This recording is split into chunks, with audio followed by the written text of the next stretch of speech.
The screen flashed the countdown clock ticking down to 0, and then it happened.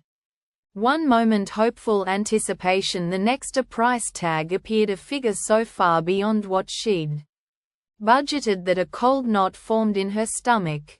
It wasn't just the sheer cost, it was the ambush.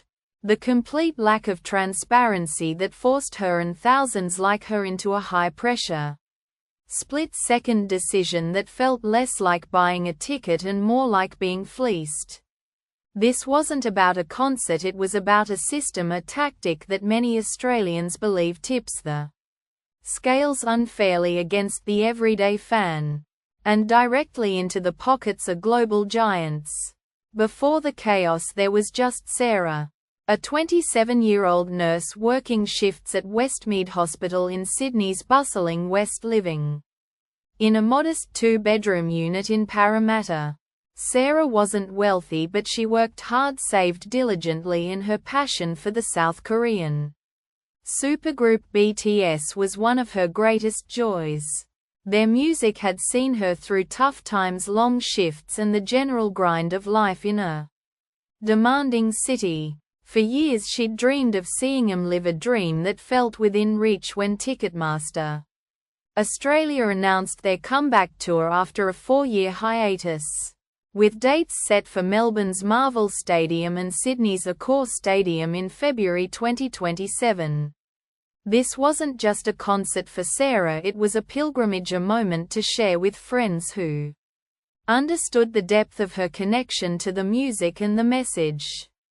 She'd already organized her annual leave, planned travel with friends, and started a dedicated savings account. This wasn't some last-minute whim, this was a carefully considered, deeply personal investment of time, emotion and money. Her friends scattered across the outer rings of Brisbane and the quiet dignity of Hobart were also gearing up, planning their own journeys to Sydney.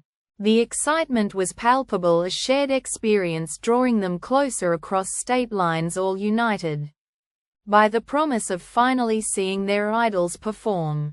The incident began with the pre-sale registration. Sarah, like thousands of other Australian BTS fans, dutifully signed up, entered her details and waited.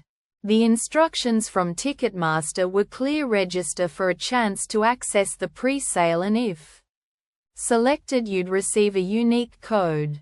What was conspicuously absent, however, was any information about ticket prices, not a range, not a starting point, not even a hint.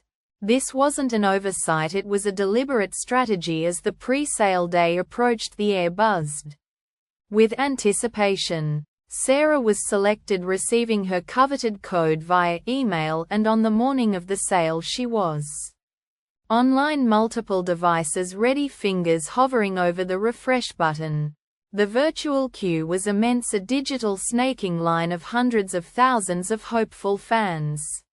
When she finally made it through, heart pounding, the tickets she wanted, a reserve, seats closer to the stage offering a better view, were displayed. But crucially, only then did the price appear, a staggering $450 per ticket plus booking fees, pushing it closer to $480 for 2 tickets. That was nearly $1,000. This was a critical juncture. She had mere minutes to decide. The website warned her that tickets were selling fast, the timer ticking down, the pressure was immense.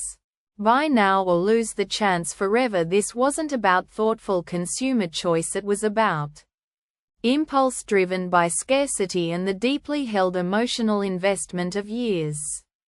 Imagine waiting for a bus at a station, knowing it's the last one, and only when you step onto the bus after the doors close are you told the fare.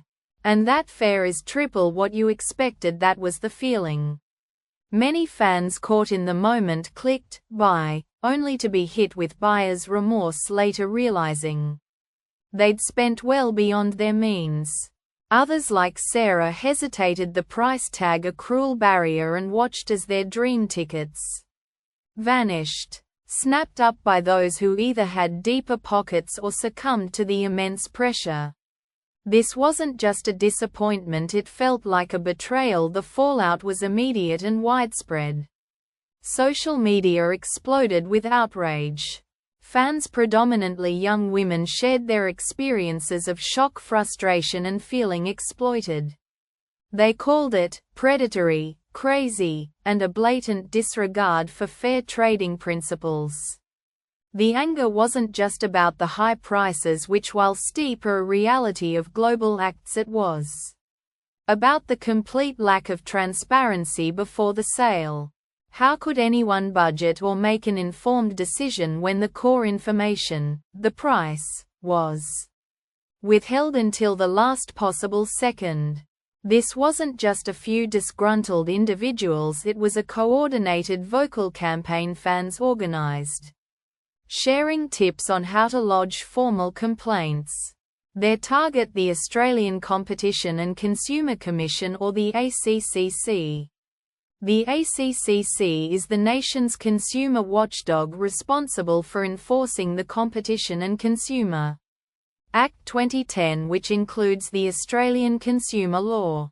The Australian Consumer Law, or ACL, specifically addresses issues like misleading or deceptive conduct in trade or commerce, as well as unconscionable conduct.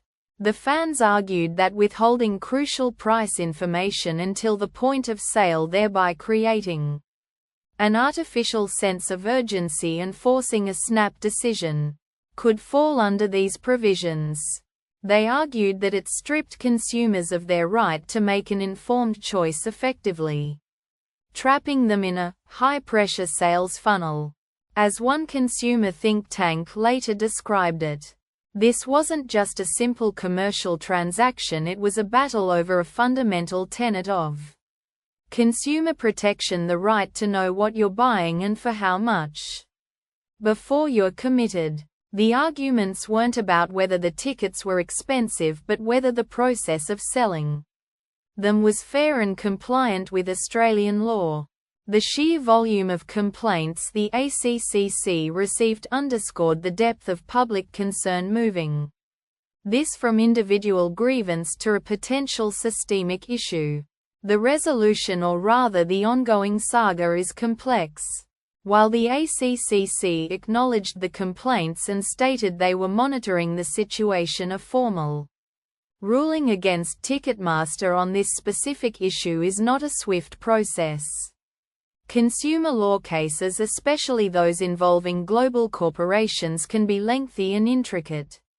The ACCC has a history of pursuing large organizations for misleading conduct, but each case is assessed on its merits considering the specific circumstances and evidence. For the BTS fans, the immediate outcome was that many either missed out on tickets paid more than they intended or were left feeling deeply disillusioned. Some, like Sarah, eventually managed to secure tickets at a later general sale, but often for less desirable seats or at prices still stretching their budgets. The broader impact, however, is a renewed focus on consumer rights in the ticketing industry. The situation highlighted the power imbalance between large ticketing platforms and individual consumers. While Ticketmaster maintains its pricing structure as standard industry practice, the public outcry and ACCC attention indicate that standard practice may not always equate to fair practice under Australian law. The moral complexity here is clear. Ticketmaster operates in a competitive market and demand for these events is astronomical. But does that demand justify tactics that actively obscure information crucial to a consumer's decision-making? The question remains: how much pressure is too much before a sales tactic crosses the line into unconscionable conduct? For Australians, this case and the collective action of these fans holds significant weight. It's a